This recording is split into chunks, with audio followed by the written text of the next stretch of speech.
Hey, Yusef here from Propane Fitness, and we've had a question about life getting in the way, causing people to lose muscle and gain fat over busy periods.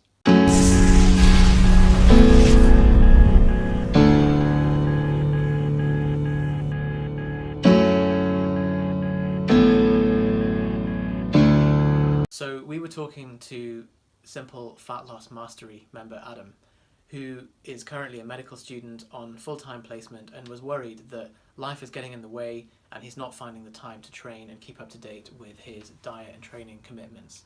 The other problem was just time for meal prep. So what he was worried about is that he might regress and it becomes much more difficult to start back up again. His main fear overall really was that would go to the point where it's beyond help, beyond recognition, and it requires some kind of overwhelming force to get back on track again. So what we want for Adam is a way that he can fit all of this into his busy life while still having the flexibility to be able to manage all of these different commitments and still hitting his targets in spite of his busy life. So 3 tips that I have for you, and if you're living a busy life and you're struggling with this, definitely pay attention. So first of all, set a bedtime alarm.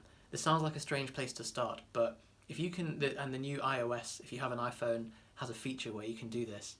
Set a bedtime alarm. You know that you're going to be in bed by a certain time. You've guaranteed a certain amount of sleep. That way you can fit in your morning training and get that out of the way. You've already had a big win for the day before anyone else has even got out of bed. Second tip, make sure that you're taking the decision fatigue out of meal prep as much as possible.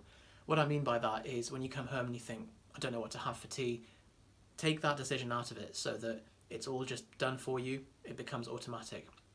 We've got a podcast on ready meals, which you can listen to, but the other things you can do are bulk meal prep, either every Sunday and every Wednesday evening, for example, and set up a day plan on MyFitnessPal so that you have the meals planned out and then you can just input that. You can have 2 or 3 of those that you rotate. Thirdly, imagine that you are like a sink and you've only got a certain amount of capacity and the sink is overflowing. Often what we do is when things are getting really busy, we think that we can just keep adding stuff on, but in reality all that's going to happen is that the sink is going to overflow. So make sure that you adjust your targets for that so that you're not trying to hit everything at once. If you can dampen down your training and macro targets, just hit a calorie and a protein goal and maybe reduce the volume of your training. You can always cut down to 3 times a week. You won't regress if you do that, and that's better than doing nothing or doing a randomly inconsistent amount of training. So then you've got a plan. Next step is how to actually implement it. And if you want to have a chat with us about how we can do that for you, we've got a number of options. Book in a call, click on the button after this, and we can give you some help with that. Speak to you soon.